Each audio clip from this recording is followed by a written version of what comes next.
Salut les cathos, j'espère que vous allez bien. Voilà, aujourd'hui les cathos, notre petite vidéo va être pour nous aider à préparer le début du carême qui commence ce mercredi décembre, le mercredi 2 mars 2022. Voilà, donc on entre en carême. Je vous rappelle que le carême est une préparation du cœur pour nous amener à la grande fête de Pâques. Et j'aimerais pour cela voir avec vous une petite étude sur Saint Pierre Chrysologue qui va nous ouvrir l'esprit pour préparer ce carême qui a vraiment pour but la prière, le jeûne et le partage. Voilà, nous allons lire ça ensemble. Il y a 3 actes, mes frères, 3 actes en lesquels la foi se tient.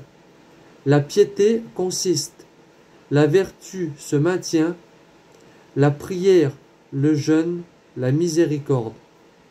La prière frappe à la porte, le jeûne obtient, la miséricorde reçoit. Prière, miséricorde, jeûne. Les 3 ne font qu'un et se donnent mutuellement la vie. Voilà les 3 bases de cette petite vidéo pour nous faire entrer dans ce carême. En effet, le jeûne est l'âme de la prière, la miséricorde est la vie du jeûne. Que personne ne les divise. Les 3 ne peuvent se séparer. Celui qui en pratique seulement 1 ou 2, celui-là n'a rien. Donc, celui qui prie doit jeûner. Celui qui jeûne doit avoir pitié. Qu'il écoute l'homme qui demande et qui, en demandant, souhaite être écouté. Il se fait entendre Dieu, celui qui ne refuse pas d'entendre lorsqu'on le supplie. Celui qui pratique le jeûne doit comprendre le jeûne. Il doit sympathiser avec l'homme qui a faim. S'il veut que Dieu sympathise avec sa propre faim. Voilà. Dans ce premier petit passage, nous voyons que le jeûne est quelque chose de très important. Se priver d'un repas, se priver de quelque chose, c'est bien. Mais faire profiter le pauvre est encore mieux. Pourquoi pas le repas que nous avons sauté pour le redistribuer aux pauvres? Ça pourrait être une bonne chose pour entrer dans ce carême. Celui qui espère obtenir miséricorde doit faire miséricorde. Celui qui veut bénéficier de la bonté doit la pratiquer. Celui qui veut qu'on lui donne doit donner. Celui être un solliciteur insolent que demander pour soi-même ce qu'on refuse à autrui. Voilà, la suite, c'est quand vous voulez qu'on vous donne, il faut savoir aussi donner. Le partage dans son temps de carême doit vraiment nous apprendre à faire ça toute l'année en fait. Le carême, c'est vraiment une chose qu'il faut pratiquer toute l'année et ces 40 jours sont une préparation du cœur pour cela. Sois la norme de la miséricorde à ton regard, si tu veux qu'on te fasse miséricorde de telle façon, selon telle mesure, avec telle promptitude. Fais toi-même miséricorde aux autres, avec la même promptitude, la même mesure, la même façon. Quand vous voulez que quelqu'un vous pardonne, il faut aussi savoir pardonner. Et ça aussi, c'est quelque chose de très important. Le Christ nous le dit dans l'Évangile. Voilà, vous trouverez ce passage en Matthieu 6, 14. Si vous pardonnez aux hommes leurs fautes, votre Père Céleste vous pardonnera aussi. Donc, les cathos, la prière, la miséricorde et le jeûne doivent former un patronage pour nous recommander à Dieu, doivent former un seul plaidoyer en notre faveur, une seule prière en notre faveur, sous cette triple forme. Ce que nous avons perdu par le mépris, nous devons le conquérir par le jeûne. Immolons nos vies par le jeûne, parce qu'il n'est rien que nous puissions offrir à Dieu de plus important, comme le prouve comme le prouve le prophète lorsqu'il dit: le sacrifice qui plaît à Dieu, c'est un esprit brisé, le cœur qui est broyé et abaissé. Dieu ne le méprise pas. Offre à Dieu ta vie. Offre l'oblation du jeûne pour qu'il y ait là une offrande pure, un sacrifice saint, une victime vivante qui consiste en ta faveur et qui soit donnée à Dieu.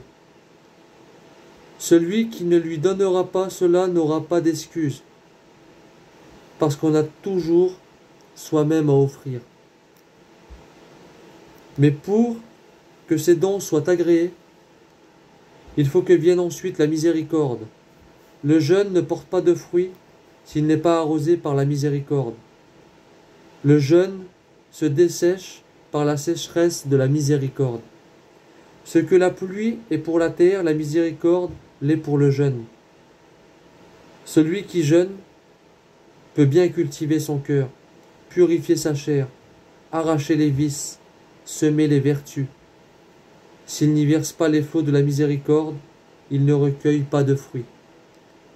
Toi qui jeûnes, ton champ jeûne aussi. S'il est privé de miséricorde, toi qui jeûnes, ce que tu répands par ta miséricorde rejaillira dans ta grange. Pour ne pas gaspiller par ton avarice, recueille par tes largesses en donnant aux pauvres. Donne à toi-même, car ce que tu n'abandonnes pas à autrui, tu ne l'auras pas. Voilà les catholiques, j'espère que vous avez compris cette importance de la prière, du jeûne et du partage. Mais le jeûne, on ne le fait pas par soi-même, on le fait pour redonner. La prière, on ne la fait pas pour soi-même, on la fait pour redonner. Et le partage, c'est toujours pour redonner.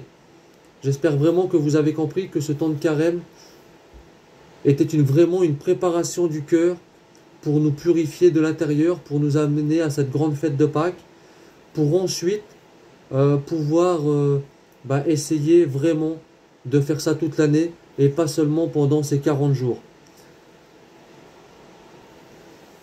Voilà les cathos pour cette ouverture de carême. J'avais vraiment envie de vous lire ce texte de Matthieu 25 qui va vraiment vous faire comprendre l'importance de la préparation du cœur pour que ça rejaillisse sur autrui. Le Christ va nous parler. Quand le Fils de l'homme viendra dans sa gloire, et tous les anges avec lui, alors il siégera sur son trône de gloire. Toutes les nations seront rassemblées devant lui. Il séparera les hommes les uns des autres, comme le berger sépare les brebis des chèvres. Il placera les brebis à sa droite, et les chèvres à sa gauche. Alors le roi dira à ceux qui seront à sa droite: venez les bénis de mon Père, recevez en héritage le royaume préparé pour vous depuis la création du monde. Car j'avais faim, et vous m'avez donné à manger. J'avais soif, et vous m'avez donné à boire. J'étais un étranger, et vous m'avez accueilli. J'étais nu, et vous m'avez habillé. J'étais malade, et vous m'avez visité. J'étais en prison, et vous êtes venus jusqu'à moi. Alors les justes lui répondront: Seigneur, quand est-ce que nous t'avons vu? Tu avais donc faim, et nous t'avons nourri. Tu avais soif, et nous t'avons donné à boire. Tu étais un étranger, et nous t'avons accueilli. Tu étais nu, et nous t'avons habillé. Tu étais malade, ou en prison. Quand sommes-nous venus jusqu'à toi? Et le roi leur répondra: Amen, je vous le dis. Chaque fois que vous l'avez fait à l'un de ces plus petits, qui sont mes frères, c'est à moi que vous l'avez fait. Voyez l'importance que nous venons de voir du carême, le jeûne, la prière et le partage, mais qui doit absolument rejaillir sur les autres, les plus petits, qui sont le Christ lui-même.